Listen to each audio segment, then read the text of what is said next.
going inside. The running Jackson. Shot on goal. A game winner for the Cavs. A walk-on 3-run shot from David Adams. Feeds right on the touchback door. Up to the first layup. A shot. Billing away to score. Cavaliers start the offense behind the cage. Up the left by Rubio. Spins and scores. Rosted is free. She scores. 10-5 on his feet. Touchdown.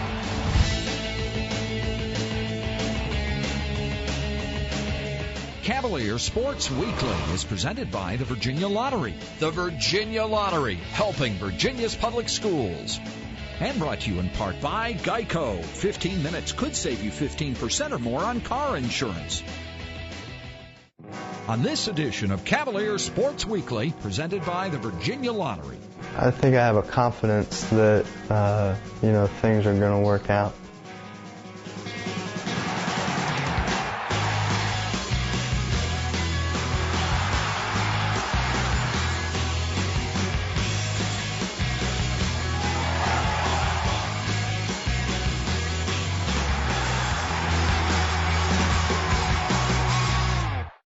Welcome to Cavalier Sports Weekly. I'm your host, Ian Yates Cunningham, number 77 on the football team. We've got a great show for you today. But first, here's your play of the week. The Play of the Week is brought to you by SunTrust Mortgage. We make the American dream come true every day. And Covington to the far side. Trips. Sewell in the pocket. Throws. Man wide open to catch. 25-20. Covington broke the tackle. 10-5. Touchdown. Virginia scores with 10 seconds to play, second quarter. The DB fell off of him and was trying to sit in his zone, and he sat where he needed to be, and I just wanted to get the ball somewhere near him so he could make a play. And after he caught the ball, he made the big-time play and broke a couple tackles and got in the end zone. So that was a big play by Maurice.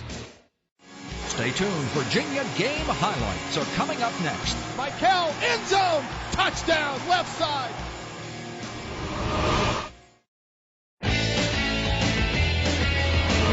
Welcome back to the show. Our football team hosted the Wake Forest Demon Deacons on Saturday. Let's check out the game story. The Cavalier game highlights are presented by Geico. 15 minutes could save you 15% or more on car insurance. Zeidenberg will have it at the goal line, field of play, 1 yard line, 5-10, 15-yard line to the 20, looking for the wedge, 25-30, 35, Zeidenberg to the 40, to the 45, to the 50, to the Wake Forest 45-yard line. Play fake by Sewell, turns around, the left-hander into flat, got a man wide open, Michael, 35, Michael to the 30, heads to the out-of-bounds marker, 45-yard field goal attempt. Vic Hall will hold right at the 35, snap back, ball down, the kick is up, it is long enough, and it is good. We are tied. I was excited about how we started off. We came back and answered and got our own score and got our 3 points. But sometimes I think we just lose focus a little bit and it kind of set us back a little bit. And then it's hard for us to bounce back quick right when we need to bounce back. Sets up the screen to Michael. He has got a mile. 40, 45, a block, 50, 45. He cuts it back to the 40-yard line. Stupar to the near. Sewell to throw on 3rd and long. Looks over the middle. Stupar the catch. They got the completion. 26-yard line. Sewell calling for the ball and gives it to Michael, who dropped the ball, a fumble. It was a high handoff and a mistake by Jamil. The Deacons are saying they got it. Throughout that game, we're thinking, hey, we're not playing quite as well as we could. We made some mistakes on both sides of the ball. And we're thinking, hey, right now I feel like we can win this game. But credit them. They're a great team, and they're the ACC champs until somebody proves otherwise. He has the ball blocked. Wake Forest got in there, Alfonso Smith, and it will be at the 31-yard line for the Deacons. That was one of those things that really had to be avoided today. Any type of special teams blunder, and defense went in and did a terrific job and minimized the damage as a result of it. Glasby sneaking up, snap back, ball down, and kick is up, man, it is good. So Wake Forest takes the lead, 6-3. First and 10, 44, pressure coming off the edge. Sewell to throw, Sewell locks in, Covington makes the catch at the 40-yard line, 16 yards the pass play. Sewell in the pocket, throws, man wide open to catch, 25-20, Covington broke the tackle, 10-5, touchdown! I knew we needed to score, the game was close, we needed to score before halftime, something big, so I just caught the ball and got to the field as fast as I can.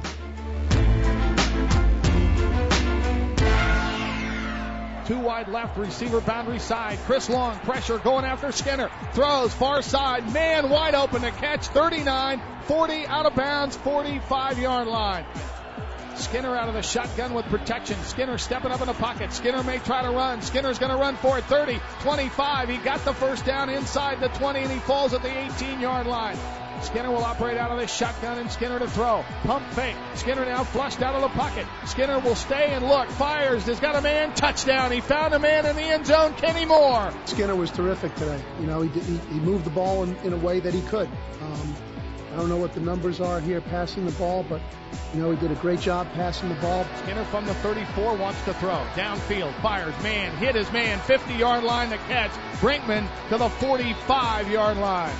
Snap back, ball down. The kick is up, and it is good. Swank gives Wake Forest another 3. I was just so focused on winning. It's just about trying to move the ball forward, no matter how we do it, slow or fast or whatever, one big play or 12 big plays. Sewell again out of a shotgun, first down, wants to throw. He's got protection. Sewell now steps up, throws underneath to catch Michael. Michael gets the block, 40, 35, and falls down at the Wake 32-yard line. When you fight this kind of fight, you go to the middle of the ring, and you're ready to punch it out, you're going to take some punches.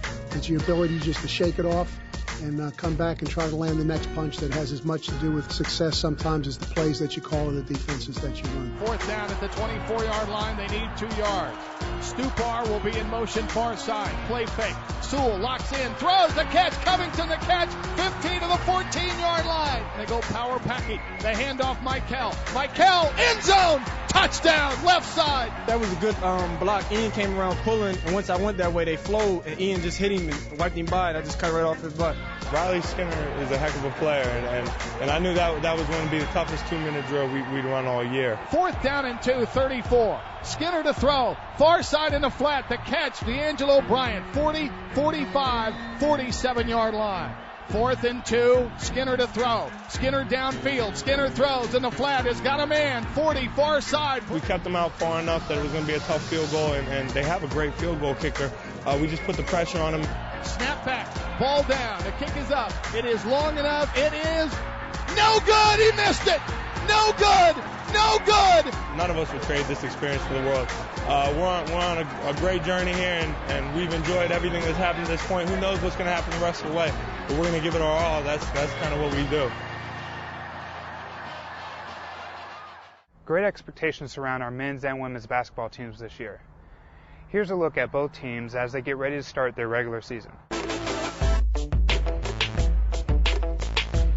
think we have so much more work to do that it's probably more frightening than anything else because we know it's right around the corner. But at the same point in time, I think, especially the older guys, even more than the young guys, the anticipation to get back out there because it's been a while since we had to play basketball.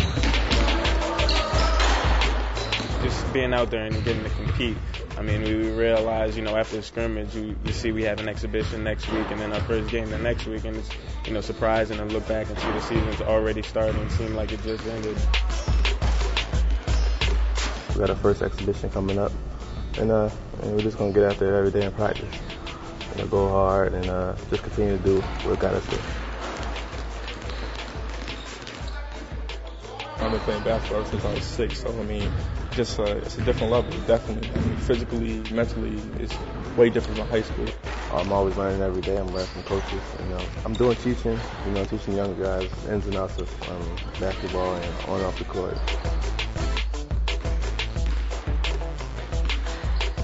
We've got to continue to develop our chemistry, particularly on the defensive end. It's always a work in progress. Now Zoll will fake off the middle screen, takes it baseline off the dribble, spins, puts up a running jumper, good move.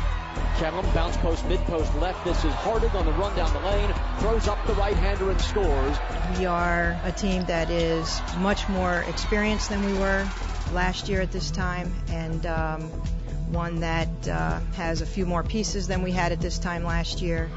Aisha Mohammed is very, very good on the boards, finishes well around the basket. She's a lefty, just a very strong inside presence. Lindra Littles. Lindra was an All-ACC player last year. I think Lindra's maturing, right before our eyes. And Monica Wright was the Rookie of the Year in the ACC. Had a terrific summer, played for the under-19 team, led the under-19 team to the gold medal. Alicia Kellam was a real surprise to a lot of people last year. She's a powerful guard, but her first step is probably what is such a surprise to everyone, is she's just a great kid with the basketball.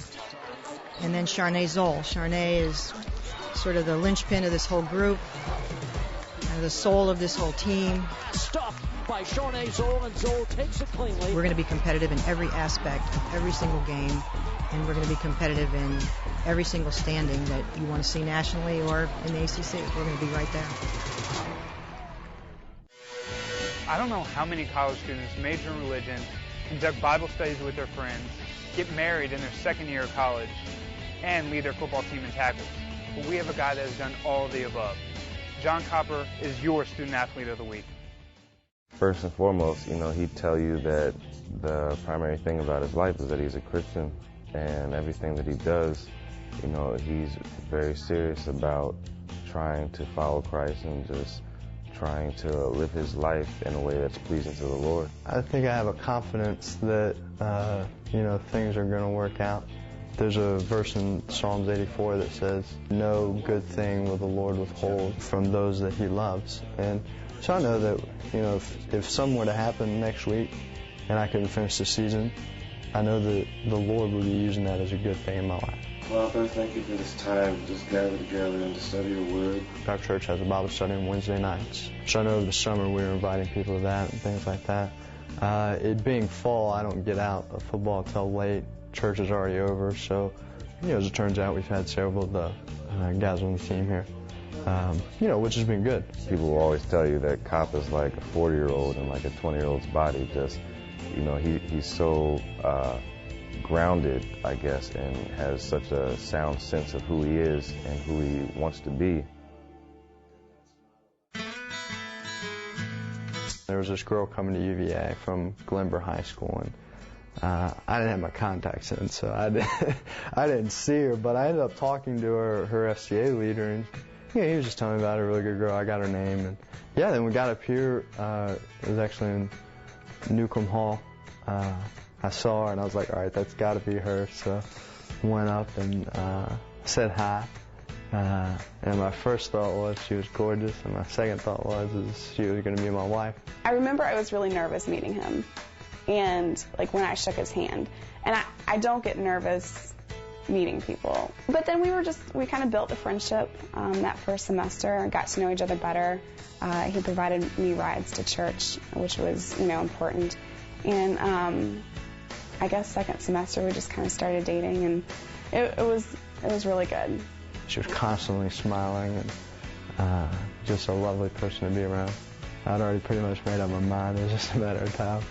And then in October we had a little date on the downtown mall, and I proposed. Well, definitely my first reaction was, I think along with everyone, just one of shock. Just kind of thinking, getting married now, just so young, I couldn't even, I could imagine it. But the reason people don't think that it's realistic to get married now is because a lot of people still have a lot of maturing and growing up to do, and they still have a lot of things they want to experience. But when you look at Cop, you know that he's not going through any of that anymore. Like he knows who he is. Trips left, receiver near side for Lorenzen. Third down. Lorenzen stepping up again. Copper chasing. Copper tackles him. You don't look at Cop as like being the prototypical D1 middle linebacker or whatever, but I just think a lot of what people have like a natural talent, he just makes up with his studying and just with understanding the game a lot better than most athletes do. Oh, it's fun. Everybody on the team wants to win. When you do something that helps out in that, it's not just the guy runs for 3 yards and you tackle him, but you get somebody in the backfield or a sack or a turnover or something like that. Those are all things that are very significant to the outcome of the game. And get up and celebrate with your teammates and have a good time. You got to get back and play the next play. Just in seeing John spend as much time as he does, meetings and practice, and then outside of that, preparing for games and things, I know how much time goes into it. He definitely sets the bar for just how much effort and how much time he puts into really trying to do as well as he can. Like you've heard plenty of how much he spends in the film room and just making sure like he knows his assignment, make sure like he's put the preparation in. So when game day comes, he's seen it all before. That's their job, is to hit people and for other players to hit them and that sort of thing. So I try not to worry about it. Somewhere along the line, somebody's going to get nailed. And that's just part of the game. So I just try to watch and cheer everybody on. The opportunities I've been given, I don't look at it as, well, I've done this or I've done that. It's, it's really been given to me.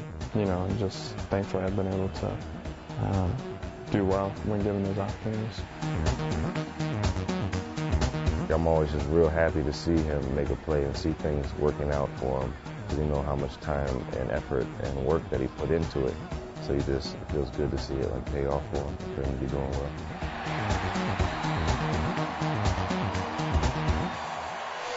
One of the most exciting games ever played in Scott Stadium happened in 2001 when Virginia hosted Georgia Tech. We've got that story for you in our Cavalier Flashback. Cavalier Flashback is brought to you by the Virginia Lottery. More than $3 billion to K-12 public education since 1999. The Virginia Lottery, helping Virginia's public schools. After forcing a Yellow Jacket punt to open the third quarter, the Virginia offense began a powerful 10-play, 70-yard scoring march. Bryson Spinner moved the ball on the ground and through the air. Play fake. Spinner rolls again. Looks, fires. McMullen, the catch. Touchdown. McMullen's touchdown cut Georgia Tech's lead to 6 and set the stage for one of the most incredible 15 minutes of play in ACC history.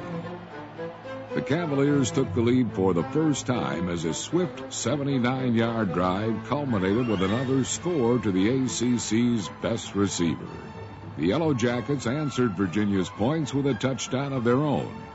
But Tech's advantage lasted just 17 seconds. Tavon Mason in the corner at the goal line brings 5-10.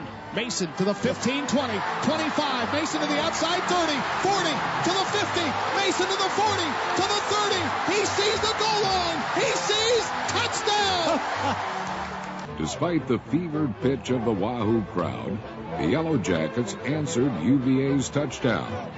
Kerry Watkins' 36-yard catch and run was the 6th touchdown of the quarter and stayed Georgia Tech to a 38-33 lead with 1 minute 45 seconds remaining.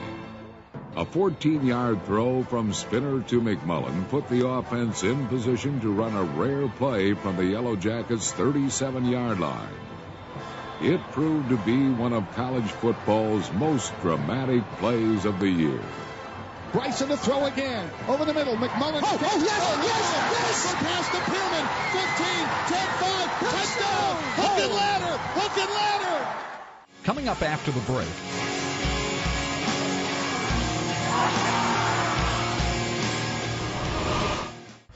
Last weekend, Virginia hosted the ACC Cross Country Championships at Panorama Farms.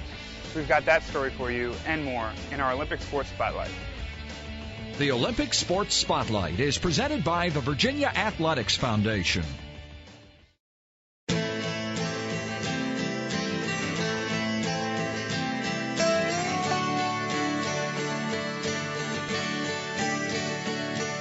Well, I think it's a testament to the course that it held up as well as it did. We certainly got a lot of rain, and obviously the weather's beautiful today, but the course was in pretty good shape, a little slow, but that may have helped us out some. So I didn't mind seeing the rain the last couple of days. I knew the grass would hold up well.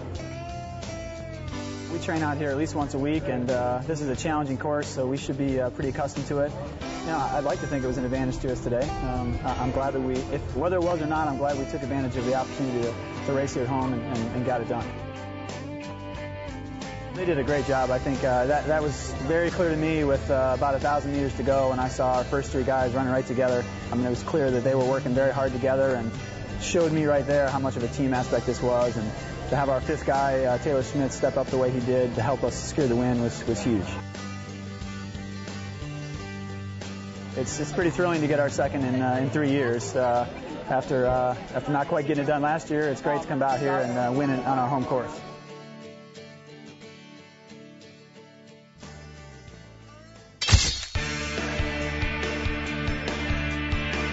The energy level and the execution and just the togetherness, I guess, reminds me of it's like it's the first week of the season. I just try to shoot it and hope for the best, and then hit the bottom crossbar, went in. And then the second one, I kept running, Giants hit me through the ball, and I just tried to take it away. So.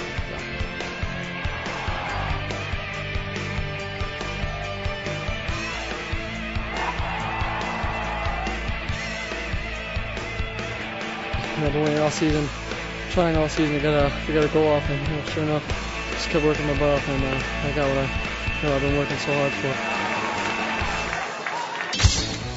In other Cavalier sports action this week,